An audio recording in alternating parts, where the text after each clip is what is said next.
Alors si je vous dis Star Wars, Star Trek, Running Man, Alien, Le Cinquième Élément ou encore Indiana Jones, vous avez tout de suite pensé cinéma et vous avez bien raison parce que ici à la Galerie Saint-Jacques à Saint-Quentin a lieu l'exposition Monstres et héros du cinéma et pour en parler, qui de mieux qu'un fan, un vrai fan de cinéma.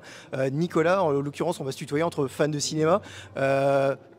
T'es aux anges ici dans cette expo? Bah, tout à fait, là j'ai l'impression d'avoir 7 ans. C'est incroyable, je revois les héros, les monstres de mon enfance. Je suis comme un enfant. Ça se voit, Nicolas a les yeux qui pétillent. On va pas pouvoir montrer tous les coups de cœur de Nicolas parce qu'en même temps c'est à vous de venir voir cette magnifique expo qui est là jusqu'au mois de novembre. Mais là pour démarrer, tu as choisi quand même un personnage emblématique d'un film qui n'est pas n'importe lequel, c'est un classique de Luc Besson. Pour moi c'est mon préféré, c'est le cinquième élément. Alors son rôle dans le film, c'est celui qui va venir récupérer les pierres au tout début. Les pierres qui correspondent aux quatre éléments. Aux quatre éléments. Voilà. Et le cinquième, il faut voir le film pour comprendre, quoi. Alors c'est un personnage impressionnant, on imagine un acteur à l'intérieur pour le mouvoir dans le film.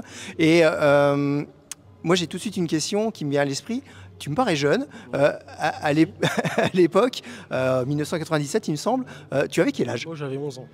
Donc tu étais tout à fait en âge de voir le film? Tout à fait, oui. De toute façon, j'ai jamais attendu d'avoir le... Ouais, j'ai jamais attendu d'avoir l'âge, quoi. Donc les petites signalétiques, c'est pas pour toi? Non, c'est pas pour moi. Bon alors, qu'est-ce qui t'a marqué dans ce film quand tu l'as vu? Franchement, c'est la fin que j'ai trouvé incroyable parce que le message est universel. Alors là, Nicolas, tu m'as emmené devant la créature emblématique. Dans l'espace, personne ne vous entendra crier, c'est bien ça? C'est la créature d'Alien? C'est la créature d'Alien, ouais, qui a été conceptualisée par Giger.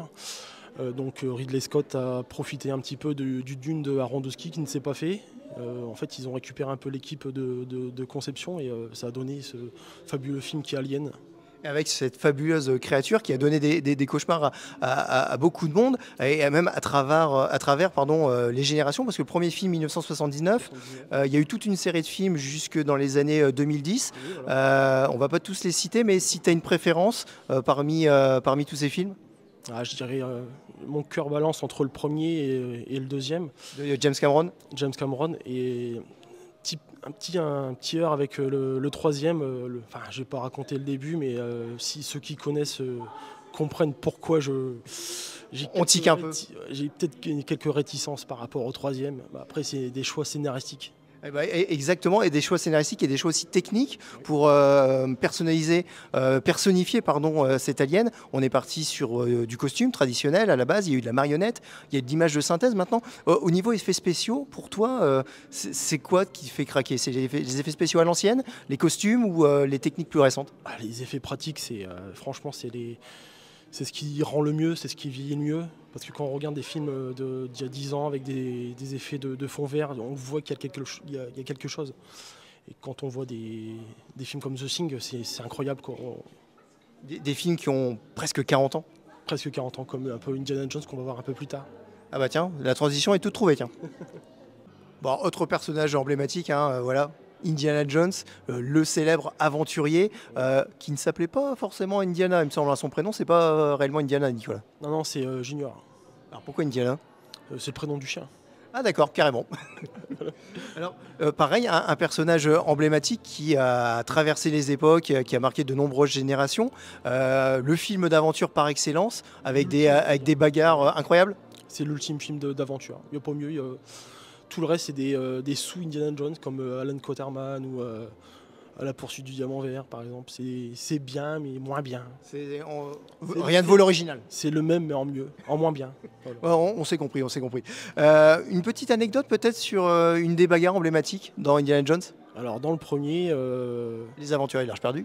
Les aventuriers de l'Arche perdue, Harrison Ford avait chopé une petite fièvre lors du combat, en fait, pour pas s'embêter à jouer avec son lasso. Il a sorti son flingue et il a buté le mec comme ça parce que franchement il pouvait pas faire plus. Il n'était pas en état de faire la bagarre qui était chorégraphiée, donc en fait il a proposé de sortir l'arme. Il a proposé au réal de sortir l'arme et Spielberg a trouvé ça formidable, donc il l'a fait comme ça. C'est devenu une scène culte et puis un gag parmi l'aventure. C'est ça.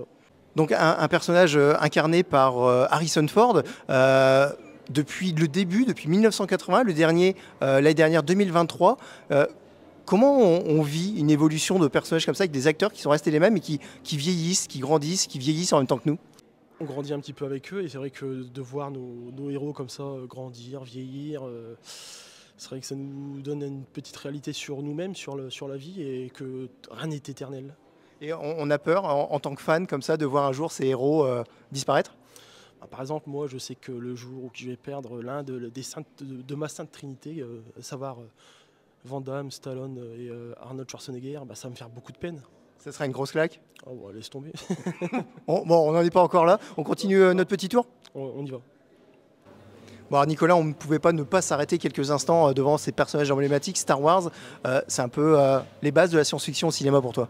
Ah, c'est le film qui a un peu popularisé le genre, oui. Alors avec prélogie, trilogie, postlogie, on s'y perd un peu. Pour toi, les meilleurs, ça reste lesquels? Ah, c'est les premiers, c'est évident, ouais. Après, les autres, c'est un petit plus, un petit bonbon savoureux qu'on mange comme ça, mais c'est pas pareil que les premiers. Et le seul vrai méchant, ça reste Dark Vador. Bah, clairement. Alors merci beaucoup Nicolas d'avoir partagé avec nous tes connaissances cinématographiques. N'oubliez pas de rendre visite à cette exposition, à tous ces personnages qui vous attendent ici à la Galerie Saint-Jacques. C'est jusqu'au 3 novembre, ici à Saint-Quentin. Surtout, ne ratez pas et que la force Saute avec toi.